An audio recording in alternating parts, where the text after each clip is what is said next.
When diet culture does it, it's predatory. When Tess does it, it's just iconic. Hey everybody, hope you're doing really well today and ready to look at these TikToks with me and talk about them. You know, I don't do these videos to be mean. Tess is replying to a comment that basically says, if you don't make changes, you're not going to make it to 30. But like, if you're gonna come for somebody and say some dumb, wouldn't you like fact check it first? Just like a baby bit, just to make sure, like that you don't look or sound as stupid as you actually are. Listen, I could get hit by a bus tomorrow, but I'll be 37 soon. I don't know. I'm doing just fine. I don't know, Benjamin Button, who? I completely agree. If you're going to leave a comment like this on someone's page, do your research.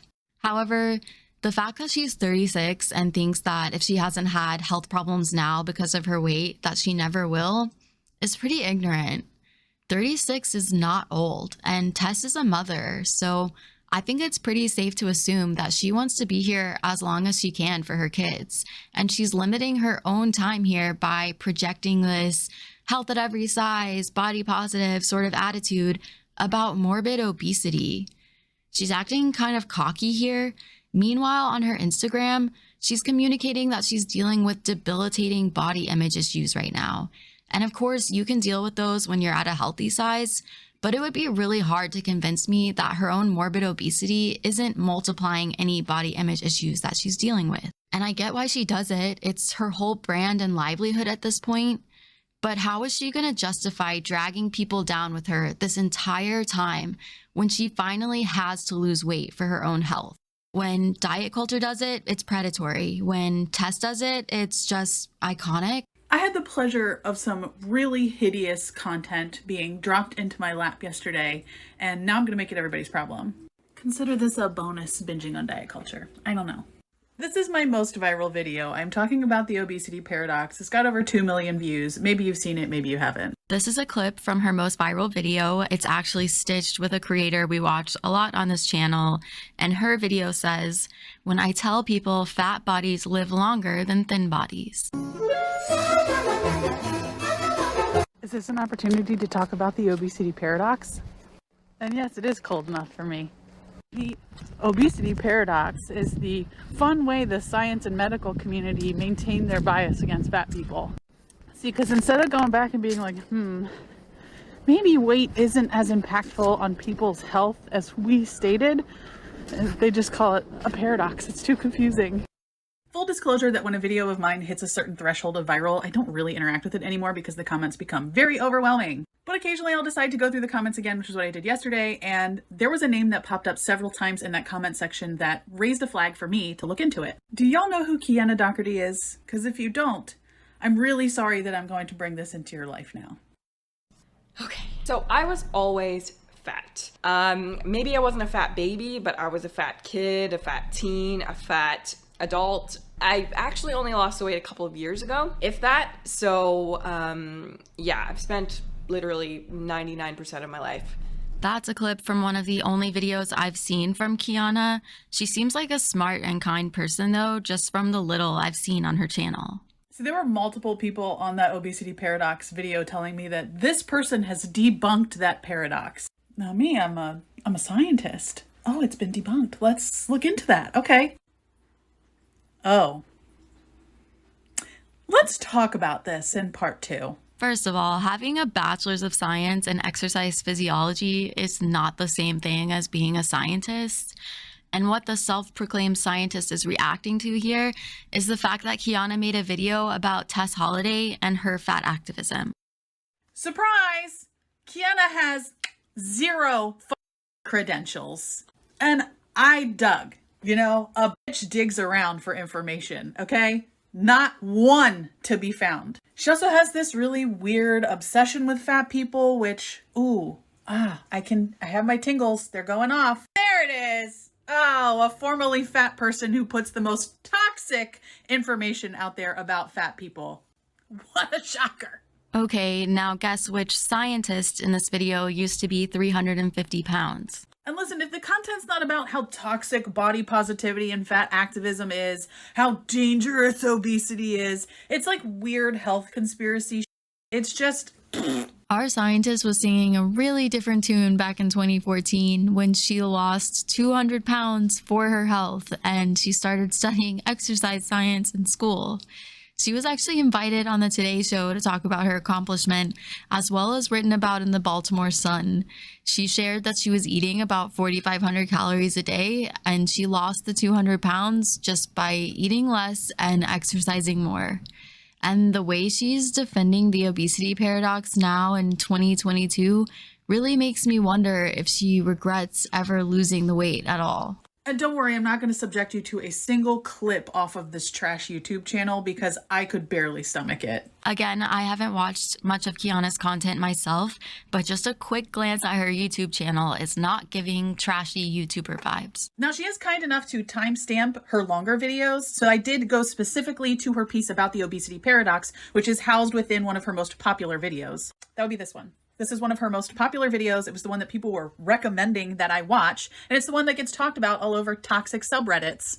I did not watch the whole thing. I skipped to the obesity paradox, which supposedly is being debunked by this person without a single credential or relevant degree. Her videos seem to be educational content, and credentials are more comforting than meaningful in terms of what knowledge someone has to offer you. And Mallory keeps appealing to her credentials to convince us of how right she is, which is a logical fallacy. I'm thinking about making a video showing some of the most common logical fallacies being demonstrated by people in this movement. It'll be kind of like fat acceptance bingo. And as you can guess, the debunking is just literally reading off the same obesity scare tactics that literally every single fat phobe uses. There's this thing that those people always do where they just like speak about these things as if they are fact without a single intersection or nuanced take whatsoever. I can't ignore that she's talking about intersected and nuanced takes while actively shaming someone for not having the same higher education that she does. And when you speak about things confidently, people just assume that you know what you're talking about. But what you're actually doing, Kiana, is called confirmation bias. See, it's very loud and clear to me, Kiana, that you have a deep hatred of fat people, and it probably stems from the self-loathing that you've never actually worked on.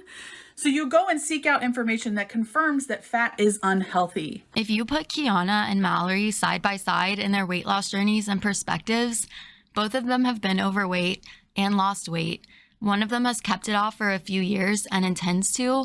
One of them kept it off for a little while and then gained 100 of their 200 pounds back, and now spends their life trying to educate others on the health benefits of being overweight, which sounds like they're indulging in confirmation bias. But here's what people weren't seeming to get when I talked about the obesity paradox. There are over 165,000 peer-reviewed articles about it, and an entire book. I've never even finished a whole book. I love that she said a book. And there are over 2.25 million scholarly articles just under the search obesity health risks on Google Scholar, which is what she used. And those are not all peer-reviewed. And even in the realm of peer-reviewed articles, you have to do your due diligence.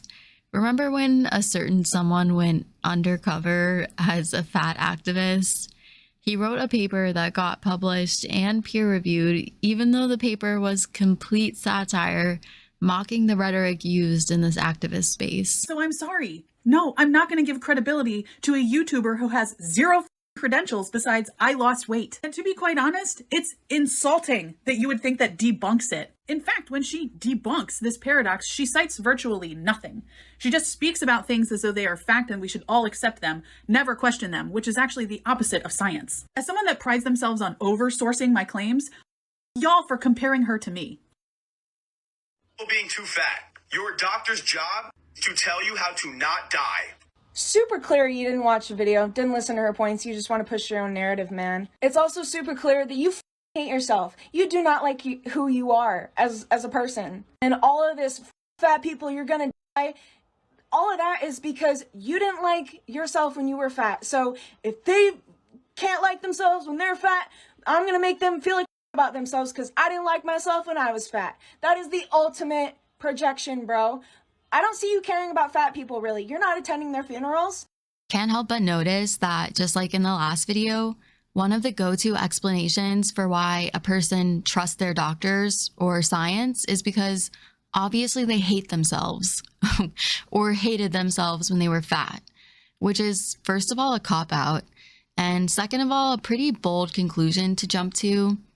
You hate yourself because you think doctors are correct when they encourage their patients to lose excess weight.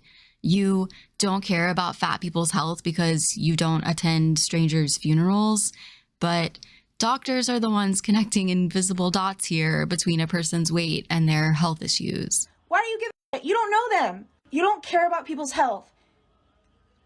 All it is if they can't have theirs, I can't have mine. It's selfish and it's stupid.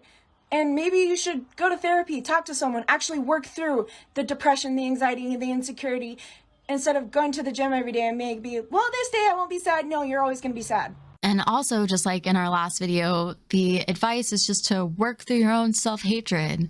And it feels like they're reading from the same script because it's just really basic projection. I want to end today with a couple of videos from the body positive hashtag that aren't weight related.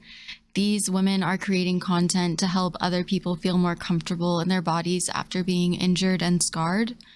I don't know the stories of the girls on the left, but Katie Piper is the girl on the right.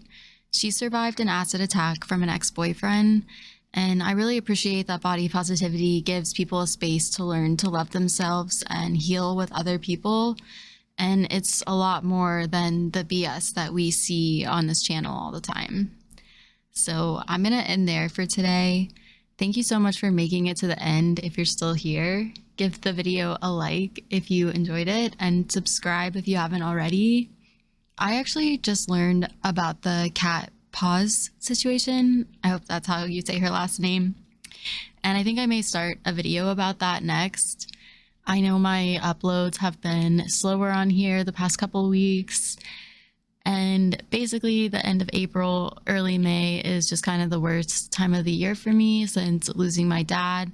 And I think that the anxiety and extra stuff is just going to settle out soon. And it's definitely bothering me being off track. So I'm trying to work out extra and just do the things I know I need to do for my mental health. So I hope you're all doing okay yourselves. And if you're not, know I'm kind of right there with you. So everyone take care. And I'm really sorry if I bummed you out. So here's a picture of a dog. Bye.